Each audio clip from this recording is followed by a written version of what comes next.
بسم اللہ الرحمن الرحیم، میں ہوں رحمان خان عباسی اور آپ دیکھ رہے ہیں ڈیلی کشمیر۔ ناظرین، آزاد کشمیر کا بجٹ پیش ہوا ہے اور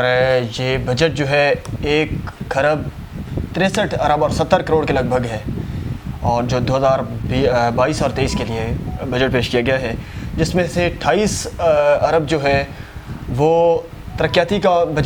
بجٹ ہے اور 1,35 ارب کے قریب جو ہے وہ غیر ترقیاتی کاموں کے لیے مختص کیا گیا ہے۔ تو جو ہے بہت سارے شاندار فیصلے کیے گئے ہیں، بڑی ایک تاریخی بجٹ آپ کہہ سکتے ہیں اس کو، کیونکہ آزاد کشمیر کے بجٹ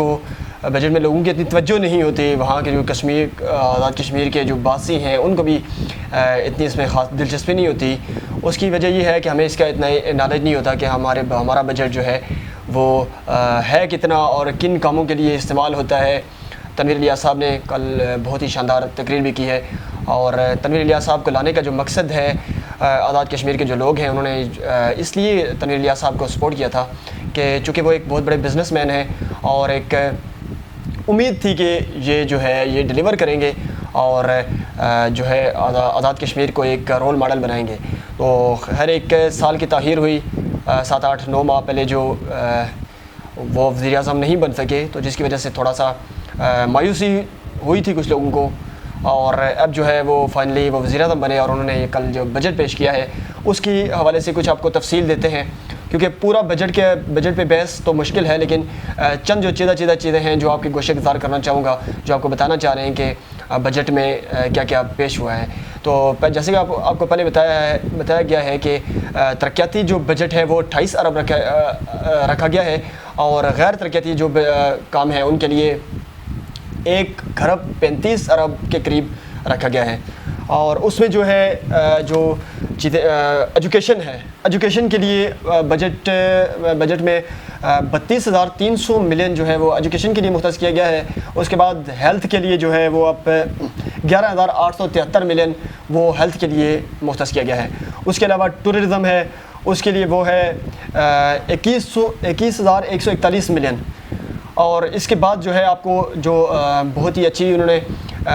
تقریر بھی کی ہے، تقریر میں بھی انہوں نے بیان کیا ہے، اور جو آپ کو آپ کے گوشہ گزار کرنا چاہوں گا کہ بجٹ میں یہ جو چیزیں پیش کی گئی ہیں ان کی منظوری ہوئی ہے،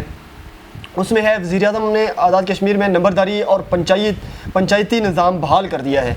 انٹرنیشنل ایئرپورٹ بھی ایئر لائن کی منظوری پروسیس ہے، یہ بہت بڑی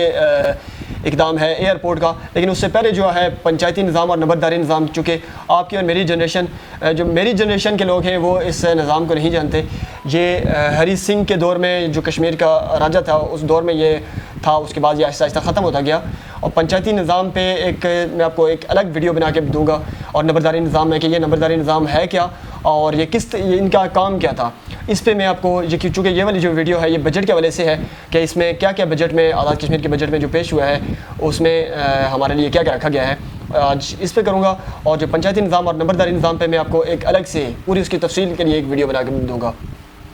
اس کے بعد ہے آزاد کشمیر میں رحمت للعالمین خاتم النبیین اتھارٹی کے قیام کے لیے فنڈز مختص، اور باغ اور کوٹلی میں ڈینٹل کالجز، جبکہ میرپور میں میڈیکل یونیورسٹی بھی بنے گی۔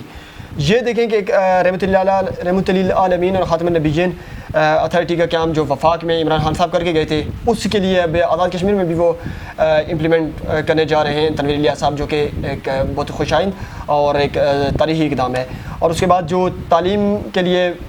بجٹ پیش کیا گیا ہے اس میں آپ دیکھیں باغ اور کوٹلی میں ڈینٹل کالجز، ان کی ضرورت ہے اور ڈینٹل کالجز وہاں پہ بنیں گے۔ اور جو میرپور میں ہے،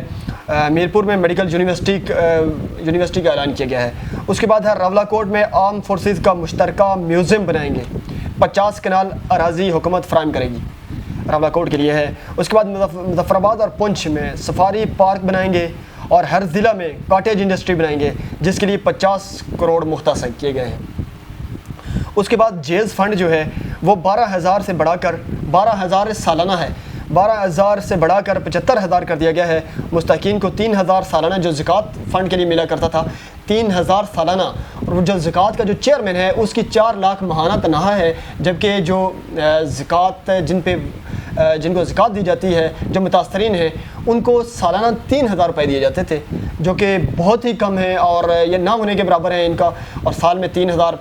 کوئی معنی نہیں رکھتے۔ اس کو تنویر الیاس صاحب نے جو ہے اور ان کی کابینہ نے وہ 3000 ماہانہ کر دیا ہے. اب 36,000 روپیہ سالانہ ملا کرے گا جہاں پہ 3,000 ملا کرتا تھا. یہ بھی ایک بہت شاندار اقدام ہے. اور اس کے بعد آتے ہیں مساجد کے لیے جو بجلی کی فراہمی, بجلی کے بل جو ہے وہ حکومت برداشت کرے گی. یہ بھی ایک شاندار قدم ہے اور اس کی بھی یہ قابل تعریف ہے. اس کے بعد ہے جی آزاد کشمیر کے 3 بڑے شہروں میں جدید طرز کی آئی ٹی ٹریننگ سینٹر قائم کیے جائیں گے. 3 شہر یہاں پہ منشن نہیں ہے لیکن 3 شہروں میں یہ آئی ٹی ٹریننگ جو ہے وہ اس کا قیام عمل میں لایا جائے گا. اس کے بعد ہے کہ نوجوانوں کو کاروبار کے لیے 70 کروڑ جبکہ خواتین کے لیے 30 کروڑ روپے تک کا قرض دیا جائے گا. آپ اگر اپنا کاروبار کھولنا چاہتے ہیں, اپنا بزنس سٹارٹ کرنا چاہتے ہیں تو آزاد کشمیر کی حکومت جو ہے وہ آپ کو 70 کروڑ تک کا قرض دے سکتی ہے اور خواتین کے لیے 30 کروڑ تک کا قرض دے گی. اس کے بعد ہے سیکٹریز. حکومت نے جی یہ پوائنٹ بہت ویلڈ پوائنٹ ہے کہ جو ہمارے آزاد کشمیر کے سیکٹریز ہیں وہ 6-6 7-7 گاڑیاں لے کے پھرتے ہیں اور ان کا کام کیا ہوتا ہے وہ ہمیں نہیں پتہ اور ان کی ایٹیٹیوڈ اس طرح کا ہوتا ہے کہ عام آدمی کی پوائنٹ تو بہت دور کی بات ہے. وہ وزیر اعظم اور جو ایم ایل ایز ہوتے ہیں وزیروں کو بھی وہ اچھا خاصا وہ ٹف ٹائم دیتے ہیں اور ان کو بھی آنکھیں دکھاتے ہیں. ان کا کام وہ جو ہے سمجھتے ہیں کہ کشمیر, یہ تنویر الیاس صاحب کے الفاظ ہیں کہ وہ سمجھتے ہیں کہ وہ انہوں نے جو ہے نا آزاد کشمیر کا ٹھیکہ اٹھایا ہوا ہے, کام وہ نہیں کرتے, ان کو کام کرنا پڑے گا. یہ بہت اچھا اقدام ہے. اس کے بعد پریس فاؤنڈیشن کے لیے 5 کروڑ جبکہ دنیا سے چلے جانے والے صحافیوں کے خاندانوں کی فلاح و بہبود کے لیے 2 کروڑ روپے کا اعلان کیا گیا. کیونکہ صحافی جو ہے وہ ایک پسا ہوا طبقہ ہے, فائنینشلی جو ہے ان کی سپورٹ کم ہی کی جاتی ہے اور جو بیچارے جو رپورٹرز ہوتے ہیں ان کے لیے یہ تنویر الیاس صاحب کو یہ ہماری تجویز بھی ہے کہ جو مالکان ہوتے ہیں وہ پہلے سے ہی اچھے خاصے امیر ہوتے ہیں. یہ اگر آپ فنڈ وغیرہ دیتے ہیں تو اس کے لیے بھی یہ کہ حکمت عملی بنائی جائے. خالد گردیزی صاحب آپ کے ساتھ ہیں, ان کو بھی یہ کہ حکمت عملی بنانی چاہیے کہ جو پریس ممبران جو صحافی جو ہیں وہ جو گراؤنڈ میں ورک کرتے ہیں, رپورٹر ہو گئے, اس طرح سے ان لوگوں کی جو ہے نا مالی مدد کی جائے, ان کے ایک پروٹیکشن دی جائے اور یہ ضروری ہے. لیکن ان کے لیے یہ ہے کہ پریس فاؤنڈیشن کے لیے فی الحال 5 کروڑ روپے رکھے گئے ہیں اور جو چلے گئے ہیں دنیا سے جو فوت ہو گئے ہیں صحافی حضرات ان کے لیے 2 کروڑ روپے کا اعلان کیا گیا ہے. اس کے بعد ہے ایجوکیشن میں کے لیے جو بجٹ رکھا گیا ہے اس میں 86 پرائمری اسکول, 56 مڈل اسکول اور 61 ہائی اور 45 کالجز کو اپ گریڈ کرنے کا فیصلہ کیا ہے.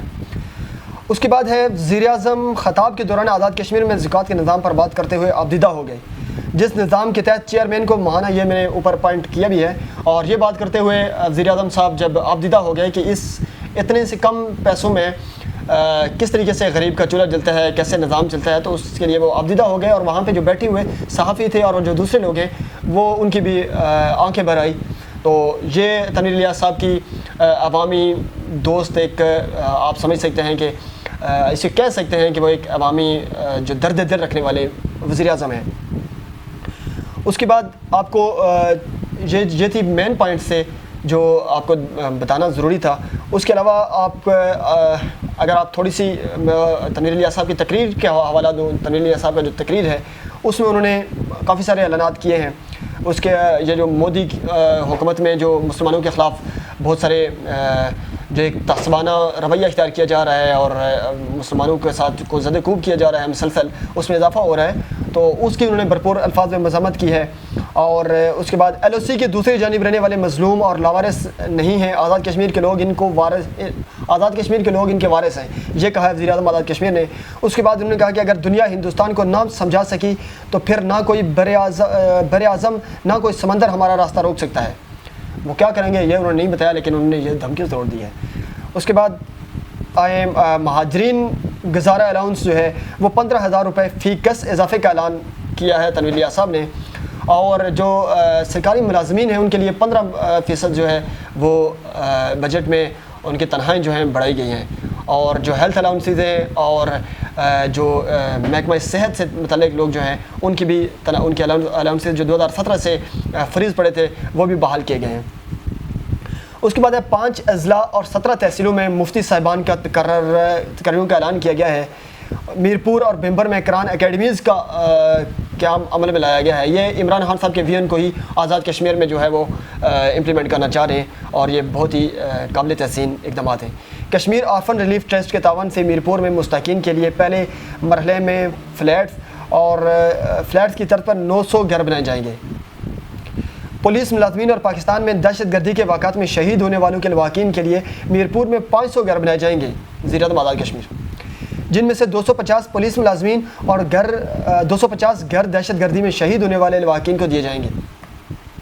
کاٹیج انڈسٹری کے اوپر بھی میں نے ذکر کیا. کاٹیج انڈسٹری کے فروغ کے لیے 1200 افراد کو پنجاب میں تربیت دلوائی جائے گی. اور 22 جون کو نیلم میں برفباری سے ہونے والے بکروال قبیلہ کے نقصان کا 50% حکومت آزاد کشمیر ادا کرے گی. اور اسی طرح سے اور اچھے خاصے بہت سارے شاندار جو ہے اعلانات کیے گئے ہیں جن کو بجٹ میں بھی شامل کیا گیا ہے. تو وزیر اعظم آزاد کشمیر سے پرزور اپیل بھی ہے, ان کا شکریہ بھی ادا کرتے ہیں کہ انہوں نے ایک شاندار اور ایک تاریخی بجٹ پیش کیا ہے. لیکن ان سے جو چند گزارشات تھی میں نے اپنے ایک کالم میں بھی ان کو بھیجی تھی کہ 12 جو سٹیپس ہیں, ایک ان میں سے سب سے پہلے تو ایک بہت ہی اچھا اقدام کیا گیا ہے کہ ٹورزم کے لیے ایک دوگنا بلکہ 3 گنا زیادہ بجٹ رکھا گیا ہے پہلے سے 2022 اور 21 کے. تو اسی حوالے سے ایک اور ویڈیو کے ساتھ آپ کے سامنے حاضر ہوں گے. جب تک اجازت دیجیے, اللہ حافظ.